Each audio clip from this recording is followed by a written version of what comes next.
Evangelho de João, capítulo 8. Evangelho de João, capítulo 8. Vamos ler a partir do versículo 31, Evangelho de João, capítulo 8, a partir do versículo 31. Jesus aqui continua o seu percurso em direção a Jerusalém. Muitas coisas estavam acontecendo naquele tempo.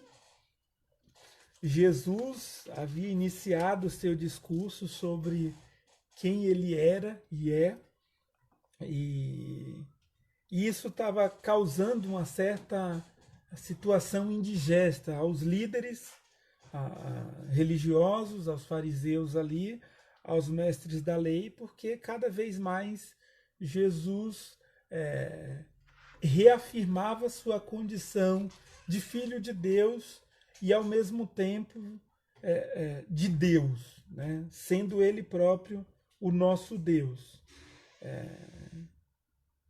Na tentativa dos religiosos de encontrarem concordância entre o que Jesus dizia e o que a lei de Moisés dizia, a partir, claro, da interpretação dos religiosos, as coisas não estavam fechando muito bem. Então, cada vez mais os judeus estavam ali tentando encurralar Jesus, levando situações, fazendo pegadinhas, a fim de que Jesus fosse pego em alguma situação e fosse reconhecido como alguém que estava praticando alguma irregularidade, algum crime. Evangelho de João, capítulo 8, a partir do versículo 31. Enquanto a gente lê o texto, eu vou explicando e conversando com vocês, então vamos lá. Jesus já havia afirmado que ele era a luz do mundo e aqueles que o seguem não andariam em trevas, mas teriam a luz da vida. E aqui ele está conversando com os judeus. Jesus disse aos judeus que creram nele. No meio de toda aquela confusão, alguns judeus então creram em Jesus. Vocês são verdadeiramente meus discípulos, disse Jesus, se permanecerem fiéis a meus ensinamentos. E se vocês, sendo meus discípulos, permanecerem fiéis aos meus ensinamentos, então vocês conhecerão a verdade, e a verdade os libertará. Alguns judeus, alguns religiosos, acreditaram em Jesus, e Jesus está dizendo, ok, uma vez que vocês estão dizendo que agora acreditam em mim, é necessário que vocês se tornem meus discípulos. E aí eu vejo uma mensagem maravilhosa de Jesus. A questão da fé evangélica, e evangélica a partir dos evangelhos de Jesus, e evangelho no grego significa boa notícia, não adianta só crer em Jesus, é preciso se tornar discípulo de Jesus. Não é simplesmente dizer eu creio nele, mas é realmente se tornar discípulo dele, discípulo de Jesus. E se tornar discípulo de Jesus implica entregar a vida plenamente a Jesus. Não só partes específicas, mas toda a vida. Quem a gente é, a nossa história, nossos lugares de luz e nossos espaços também de trevas. Entregar a vida a Jesus significa mais do que crer nele. E é isso que Jesus estava explicando aos judeus que passaram a crer nele. Só que quando Jesus disse isso, que eles deveriam conhecer a verdade e essa verdade iria libertá-los, os judeus eles não gostaram muito, os religiosos não gostaram muito dessa proposta de Jesus. Então, eles disseram, versículo 33, mas somos descendentes de Abraão, disseram eles. Nunca fomos escravos de ninguém. O que quer dizer com vocês serão libertos? Então, o que os judeus estão dizendo aqui é uma outra questão para Jesus. Os judeus estão dizendo o seguinte, não, a gente crê no Senhor, mas que história é essa de que a gente precisa ser liberto? Nós somos descendentes de Abraão. o pai dos judeus, o pai dos hebreus. Então, nós já seguimos os ritos a partir da lei de Moisés. Que história é essa de, apesar de já sermos religiosos, o Senhor ficar afirmando que a gente precisa ser liberto? A gente nunca foi escravo. E aqui é uma conversa bastante interessante, porque, primeiro, eles já foram escravos, sim. Quer dizer, esse povo já tinha ficado escravizado 430 anos no Egito, mas quase 80 anos na Babilônia, mais ainda na Síria. E agora estavam sob o domínio do Império Romano. Então, que história é essa dos judeus dizerem que não eram escravos? Então, tem uma sustentação aí bizarra de que eram superiores. E aí no versículo 34, Jesus vai dizer a que tipo de escravidão ele estava se referindo. Jesus respondeu: eu lhes digo a verdade. Todo o que peca é escravo do pecado. E o escravo não é membro permanente da família, mas o filho faz parte da família para sempre. Portanto, se o filho os libertar, vocês serão livres de fato. E Jesus disse: sim, eu sei que vocês são descendentes de Abraão, e no entanto procuram me matar, pois não há lugar em seu coração para a minha mensagem.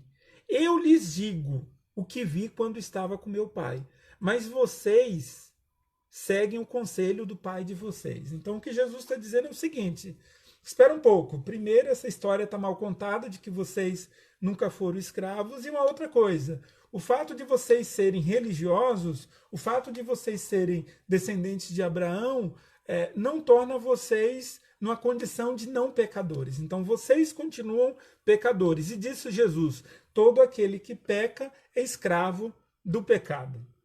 E aí Jesus faz uma observação bastante importante ali para os judeus. Se você é escravo, você não é filho. Por mais que, sendo escravo, e a gente está falando de um período, primeiro século, de uma cultura de escravidão, era comum as famílias terem escravos comprados nas suas casas. Havia também alguns escravos já libertos que tinham comprado a própria liberdade, ou fora dada por outro. E Jesus está dizendo que, por melhor que um escravo seja tratado, ele nunca vai ser filho, porque ele é escravo.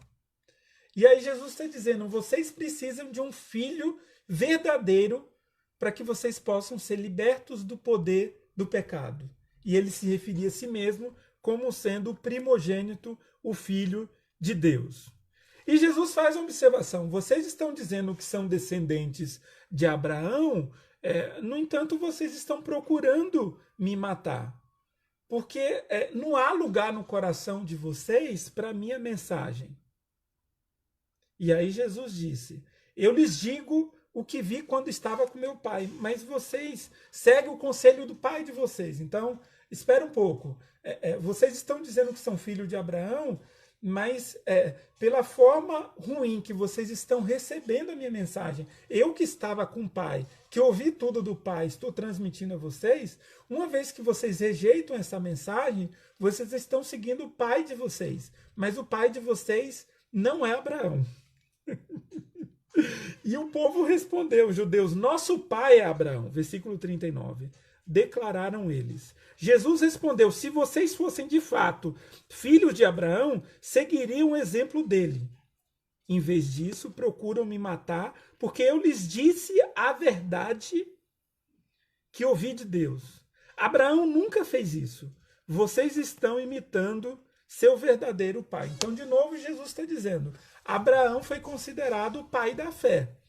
E Abraão viu esse dia que vocês estão vivendo hoje, antes de que esse dia existisse. O dia em que viria o Filho de Deus para a salvação de toda a humanidade.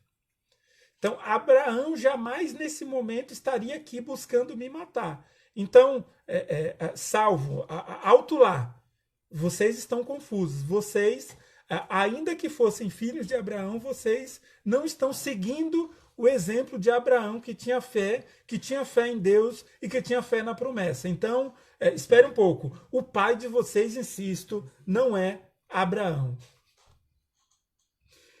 E eles disseram: não somos filhos ilegítimos, retrucaram os judeus.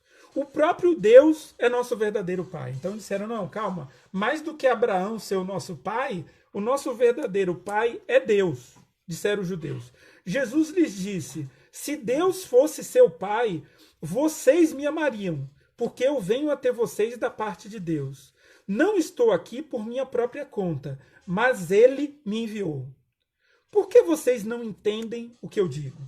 Espera um pouco. Agora vocês estão dizendo que são filhos de Deus. Mas eu sou enviado de Deus, eu sou enviado do Pai. E vocês não me amam, vocês não ouvem a minha mensagem. Por que vocês não estão entendendo o que eu digo, se vocês estão dizendo que são filhos de Deus? É porque nem sequer conseguem me ouvir, disse Jesus, pois são filhos de seu pai. E seu pai não é nem Abraão, nem Deus. O pai de vocês é o diabo. E gostam de fazer as coisas perversas que ele deseja. Então o lugar de vocês é outro. Vocês estão aí em nome de uma religião, de ritos, dizendo que são filhos de Abraão, depois afirmam para mim que são filhos de Deus, mas a partir das obras más que vocês fazem, o que fica claro é que o pai de vocês é outro. Nem é Abraão, nem é Deus. O pai de vocês é o diabo. E é o diabo que gosta de fazer as coisas perversas que ele deseja. Ele foi assassino, o diabo, desde o princípio. Sempre odiou a verdade, pois não há verdade alguma nele. Quando ele mente, age de acordo com seu caráter, pois é mentiroso e pai da mentira. Então o que Jesus está dizendo é, vocês estão confusos. Vocês não são filhos nem de Deus, nem de Abraão. Apesar da religião de vocês, vocês são filhos do diabo. E o diabo, ele é mentiroso e pai da mentira. E a gente iniciou o texto justamente quando Jesus fala no versículo 32 que os seus discípulos precisam conhecer a verdade. A verdade no grego, aletheia, que significa desvelamento. É descobrir alguma coisa que já existia, alguma verdade absoluta, mas que estava coberta por algumas situações, conceitos, realidades outras que impediam essa verdade de aparecer. E o que Jesus está dizendo é, vocês negam a verdade porque, na verdade, vocês são filhos do diabo. O diabo é mentiroso e pai da mentira. E não há verdade nele. Então, a verdade de Jesus, ela se contrapõe às mentiras do diabo. Não dá para ser discípulo de Jesus e viver sob as sombras da mentira do diabo. Ou se tornar filho do diabo. Ou se tornar filho daquele que é mentiroso e assassino desde o princípio. E Jesus diz no versículo 45, portanto, quando eu digo a verdade, é natural que vocês não creiam em mim. Por quê? Porque o pai de vocês é mentiroso, que é o diabo. Qual de vocês pode me acusar de pecado? Disse Jesus. E uma vez que lhes digo a verdade, por que não creem em mim? Quem pertence a Deus ouve as minhas palavras e as palavras de Deus. Mas vocês não ouvem, pois não pertencem a Deus. E gritaram para Jesus, samaritano endemoniado. Você é um estranho, você é de um outro povo. E aí apareceu logo também o preconceito do povo. Responderam os líderes judeus. Não temos dito desde o início que está possuído por demônio? Os líderes o homem realmente está possuído pelo demônio. Disse Jesus, não tenho em mim demônio algum. Pelo contrário, honro meu Pai e vocês me desonram. Eu não procuro minha própria glória. Há quem a procure para mim. E ele é o juiz, é Deus. Eu lhes digo a verdade. Quem obedecer a meu ensino jamais morrerá. Os líderes judeus disseram, agora sabemos que você está possuído por demônio. Até Abraão e os profetas morreram, mas você diz, quem obedecer ao meu ensino jamais morrerá. Por acaso você é maior que nosso pai Abraão? Ele morreu, assim como os profetas. Quem você pensa que é? Quer dizer, se os profetas, que são os nossos grandes exemplos, e Abraão, que é o pai do nosso povo, morreu, como que quem crê em você não vai morrer? Que história é essa? Que conversa de maluco é essa? Jesus respondeu, se eu quisesse glória para mim mesmo, essa glória não contaria. Mas é meu Pai quem me glorifica, é Deus. Vocês dizem, ele é nosso Deus, mas não o conhece. Então não adianta dizer que Deus é Deus se a gente não o conhece. Se eu dissesse que não o conheço, seria tão mentiroso quanto vocês. Então, vocês estão dizendo que Deus é o Pai de vocês, mas vocês não o conhecem. E eu não poderia dizer que não conheço a Deus, porque senão eu seria mentiroso como vocês. Eu conheço a Deus e lhe obedeço. Seu pai Abraão exultou com expectativa da minha vinda, desculpa. Ele a viu e se alegrou. Os líderes judeus disseram: você não tem nem 50 anos. Como pode dizer que viu Abraão? Então, a confusão se tornou maior. Jesus está dizendo que Abraão viu esse dia e exultou pela vinda de Jesus, o Messias. E eles disseram: você não tem 50 anos e está falando de um cara que viveu séculos atrás? Jesus respondeu: eu lhes digo a verdade, antes mesmo de Abraão nascer, eu sou. Então apanharam pedras para atirar em Jesus, mas ele se ocultou deles e saiu do templo. Então, o que Jesus estava dizendo a esses judeus que creram nele é que ele existia desde sempre. Em outras palavras, Jesus estava dizendo: eu sou Deus. Por isso que eu sou antes de Abraão e eu existo desde todo sempre. Mas o que esse texto pode nos ensinar hoje, no dia 17 de maio de 2020, em plena situação de pandemia, de proliferação do coronavírus, de angústia, de ansiedade exagerada, no sentido de descontrolada por parte de alguns que não estão conseguindo lidar com essa situação. E isso é importante que a gente observe. Isso não acontece com as pessoas porque elas queiram. Então esse é o momento de nos apoiarmos mutuamente, né? Da gente cuidar uns dos outros e ser sensível àquilo que está acontecendo em nós, dentro de nós e no entorno daqueles que caminham com a gente. Esse é um texto em que Jesus fala sobre a necessidade de que a gente conheça a verdade, que a gente conheça essa aletheia, esse desvelamento, isso que está encoberto.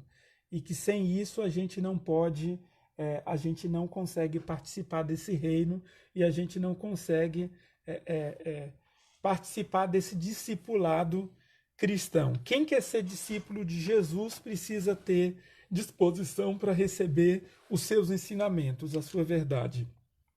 E é só essa verdade de Deus que pode, de alguma maneira, nos libertar.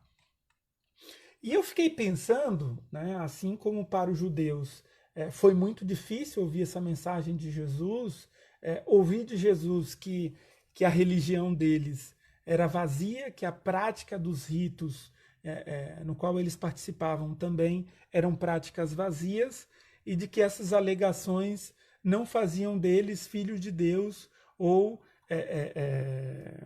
respeitadores e cumpridores da lei. Pelo contrário, era tanta cegueira espiritual que Jesus olha para esses discípulos que acreditavam nele, e isso é importante. A gente não está falando do descrente da fé, a gente está falando de um grupo que, além de toda uma estrutura cultural, religiosa presente, reforçada e transmitida de geração a geração, a gente está se referindo a um grupo de judeus que, como disse o versículo 31, passaram a crer em Jesus. E Jesus diz para eles que não era só crer, eles precisavam se tornar discípulos. E se tornar discípulo de Jesus implica receber essa verdade de Deus. E essa verdade de Deus faz descobrir de nós muito da nossa escuridão e da nossa escravidão. E é a partir disso que a gente participa do reino de Deus junto com Jesus, o primogênito, o primeiro filho de Deus e aquele que nos dá acesso ao Pai Celestial. E o que seria para nós hoje essas verdades?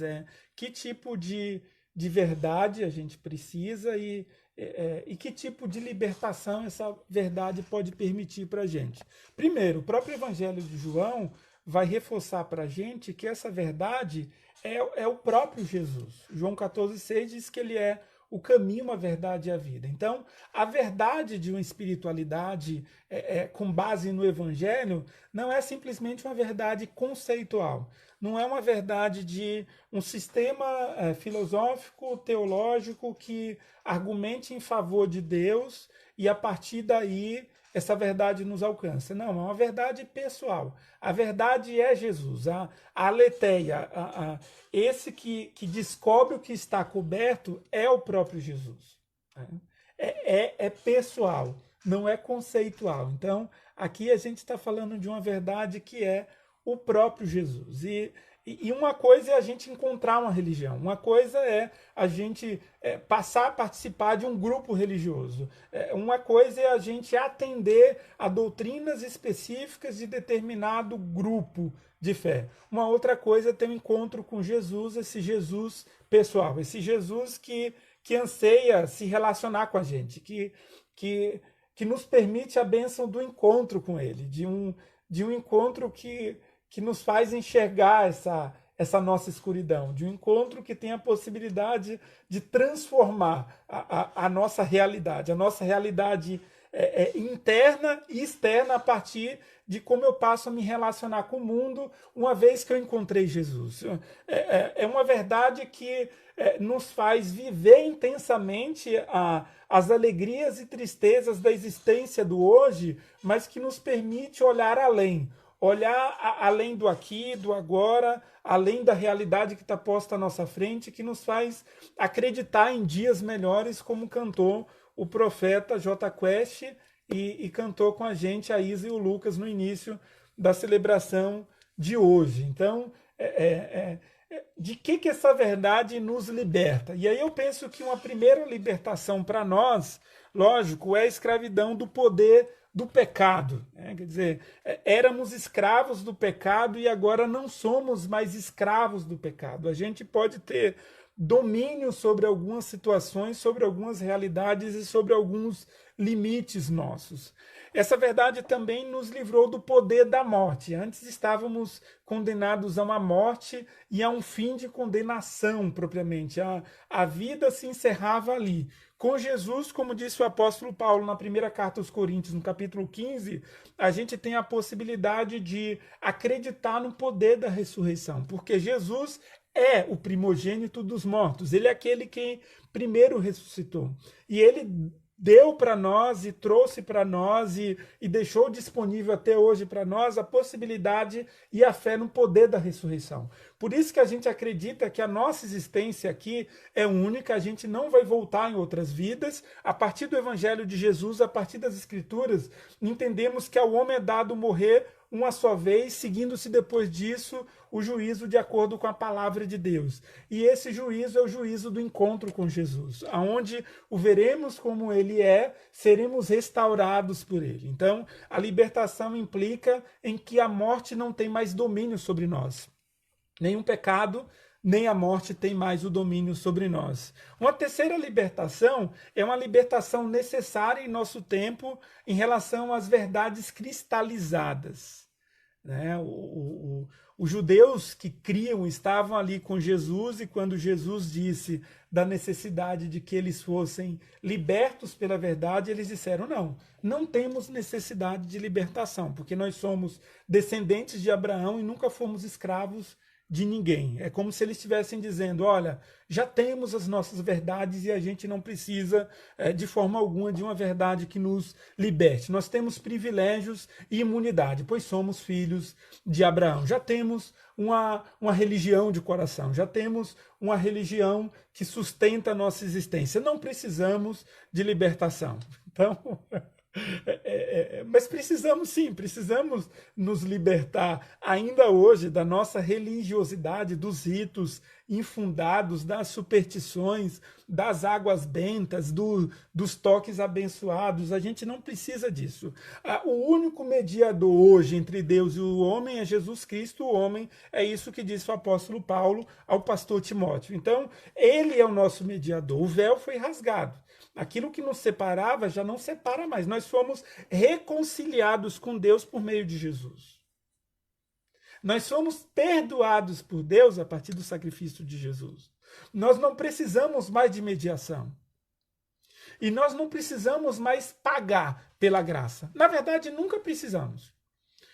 Porém, infelizmente, alguns acreditavam nisso e pagavam indulgências, pagavam, enfim, para ter benefícios e terrenos no céu. A gente não precisa pagar 100, 200, 500, 2.000 reais numa semente de feijão. Pelo contrário, a gente precisa denunciar bandido, a gente precisa denunciar malandro, que em nome da fé está vendendo um monte de coisa, besteira. Isso, segundo a Escritura, me perdoe a sinceridade, mas quem faz um negócio desse não tem nem Abraão como pai, nem tem Deus como pai. É filho do diabo, só pode ser. Quem extorque o povo numa situação de pobreza, numa situação caótica como a nossa, em plena pandemia, a economia está sendo engolida, já tem uma previsão de recessão na economia brasileira. O número de desempregados é uma previsão alarmante, fala-se sobre uma possibilidade de 25 milhões de desempregados no nosso país. E um bandido vai pedir 100 reais, 200 reais, 2.000 reais na semente de feijão, é um bandido. Igreja que está por aí dizendo que os membros têm que pegar empréstimo para dar oferta e tem que comparecer ao culto de forma presencial, com presença restrita de 30% da igreja, isso é um absurdo. São outros bandidos. São filhos do diabo, não são filhos de Deus. Jesus disse aos judeus que acreditavam nele que o diabo é homicida desde o princípio. Aqueles que não estão cuidando das pessoas e cuidando do seu entorno para que o vírus não se propague são filhos do diabo, são homicidas. Aqueles que estão dizendo que um problema sanitário sério como esse que a gente está passando e que o planeta está passando é só uma gripezinha, é filho do diabo. Não faz sentido. Então, essas verdades cristalizadas, tipo, pastor é homem de Deus, é ungido, e ele, tudo que ele diz é verdade, isso é mentira. Isso é mentira, isso é verdade cristalizada, religiosa, que não faz sentido, que não se sustenta nas Escrituras, especialmente a partir do Novo Testamento. Nós não precisamos de mediação entre nós e Deus. Jesus Cristo é o único mediador que nos liga a Deus. A gente não precisa pagar pedágio a pastores, bispos, apóstolos, pagar indulgências, dar ofertas absurdas. A gente não precisa disso. Isso é retrocesso.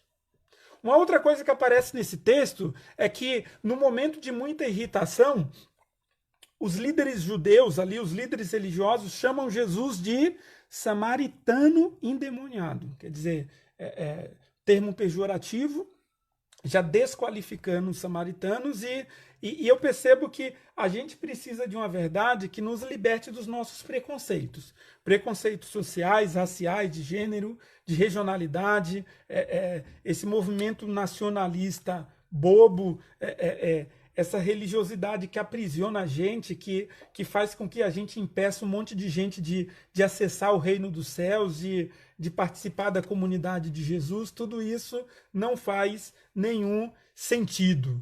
Uma outra libertação que se faz necessária para a gente também é uma libertação da nossa autossuficiência de forma exagerada.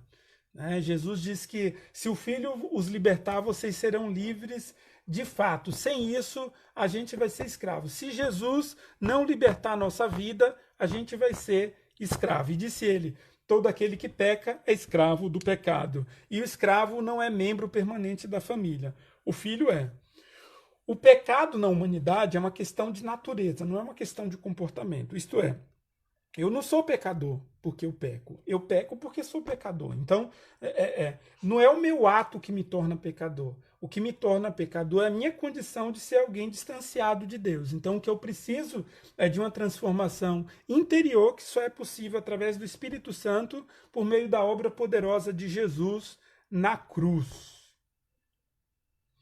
Logo, nós todos somos pecadores e todos somos escravos em alguma medida. Só o Filho de Deus, Jesus, o Salvador, pode nos libertar dessa escravidão.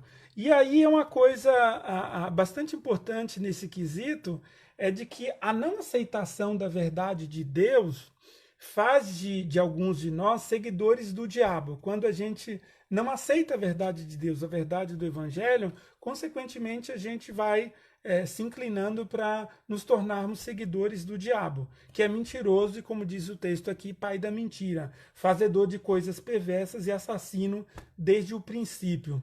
E o que é o pecado? O pecado é tudo aquilo que nos desumaniza e que tira a dignidade do outro. Então, tudo aquilo que me torna desumano, isso é pecado. E tudo aquilo que desumaniza o outro a partir da relação comigo, isso também é pecado.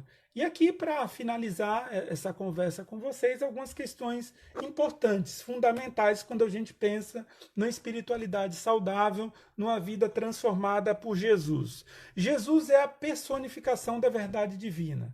Isto é, Jesus é esse que se apresenta como sendo a verdade e como sendo a luz do mundo. E toda vez que a luz aparece, as trevas se dissipam, inclusive essas trevas que habitam em cada um de nós.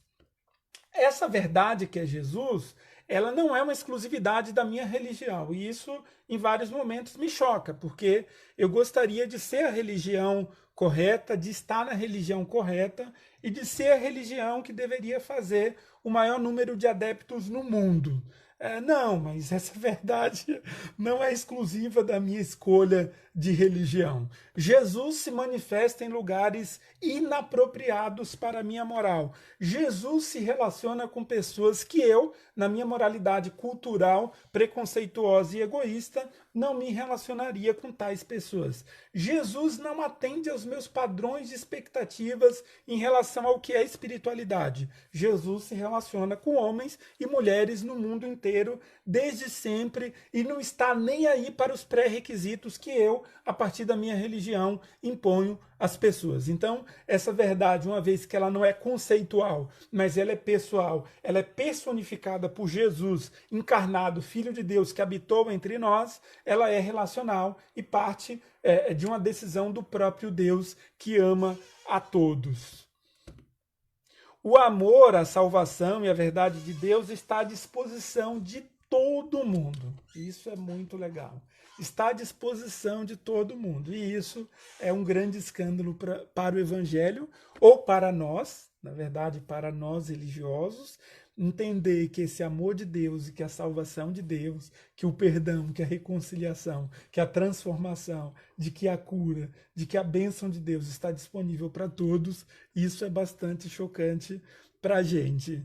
E talvez quando a gente fala dessa necessidade de libertação da escravidão, de alguma maneira, algum tipo de escravidão ou de ausência de liberdade a gente vive. E o Sêneca, que é um filósofo lá do primeiro século, ele dizia o seguinte: mostrai-me alguém que não seja um escravo. Ele quis dizer, não tem. Um é escravo da concupiscência, outro da avareza, um terceiro da ambição, e todos são igualmente escravos do temor. O Goethe, ele dizia que ninguém é mais escravo do que aquele que pensa ser livre, sem que, de fato, o seja. E o apóstolo Paulo, um grande exemplo para a gente, em várias cartas do Evangelho, do Novo Testamento, ele inicia as cartas se identificando como Paulo, doulos do Senhor Jesus Cristo, servo, escravo de Jesus Cristo. Então, de alguma maneira, a nossa escolha é que tipo de escravidão a gente quer viver. E lógico, quando a gente lê escravidão, parece sempre um termo negativo. Porém, a gente está falando de uma época, primeiro século, em que a escravidão estava presente naquela sociedade, e o que o apóstolo Paulo está dizendo em relação a Deus, e não é Deus em relação a ele, mas ele em relação a Jesus, é de que ele se colocava como um servo, como aquele que entrega tudo que é, tudo que tem, sua própria identidade a Jesus, aquele que coloca a vida plenamente à disposição de Deus. A nossa libertação feita por Jesus, encontrada no nosso coração e na nossa relação com Deus, ela nos possibilitou escolher servir a Jesus, a nos livrar dessa escravidão do pecado, da morte, do diabo, dos nossos preconceitos, das nossas verdades cristalizadas, da nossa autossuficiência e independência em relação a Deus, e nos colocou na possibilidade de uma escolha de viver com Jesus, uma escolha de nos humanizarmos mais, uma escolha da gente ser mais sensível àquilo que está acontecendo no nosso mundo. E Jesus, no Evangelho de João, capítulo 17, enquanto ele faz a oração sacerdotal, a proposta dele, o clamor dele ao Deus Pai é que nos enviasse ao mundo, né? Eu oro, Senhor, por aqueles que hão de crer. E ele orava ali por nós, para que nós fôssemos enviados ao mundo, para que essa libertação se tornasse uma possibilidade para a gente. Que essa verdade, que essa aletheia, que esse desvelamento, que essa mensagem do reino de Deus que nos arranca da escuridão, nos ensina a enxergar a beleza da vida, a beleza do evangelho, a beleza da estética, da natureza, de toda a obra criada e de nós mesmos. Isso só é possível quando a gente encontra essa verdade que é Jesus. Nenhuma verdade conceitual pode proporcionar isso para a gente. Não é a ciência, não é a filosofia, nenhum tipo de verdade pode nos fazer alcançar caso a gente não tenha a iluminação do Espírito Santo e caso a gente não tenha experimentado essa libertação com Jesus. Tomara que hoje encontremos isso, tomara que Jesus seja uma realidade na nossa vida, tomara que cada vez que a gente encontrá-lo, a gente encontre também um caminho de libertação, um caminho de transformação para nós, que a gente não tenha medo de dizer que dependemos de Deus, tomara que a gente não tenha medo de dizer para Ele que às vezes a gente tem medo, tomara que a gente tenha fé suficiente para dizer para Ele que em alguns momentos nos falta fé, tomara que a gente tenha esperança suficiente para dizer para Ele algumas vezes que nos falta esperança, tomara que a cada amanhecer essas misericórdias de Deus que se renovam sobre nós sejam percebidas, que a gente o encontre, que a gente o perceba, que a gente se recorde que a vida vai além da vida, né? Que a morte não pode nos paralisar, que nas mãos dele e no altar dele a gente pode entregar e dizer e proclamar os nossos temores, que a gente seja transformado no meio do caminho, que a gente seja abraçado no meio de tudo isso também. Então, que Deus nos abençoe em Cristo Jesus.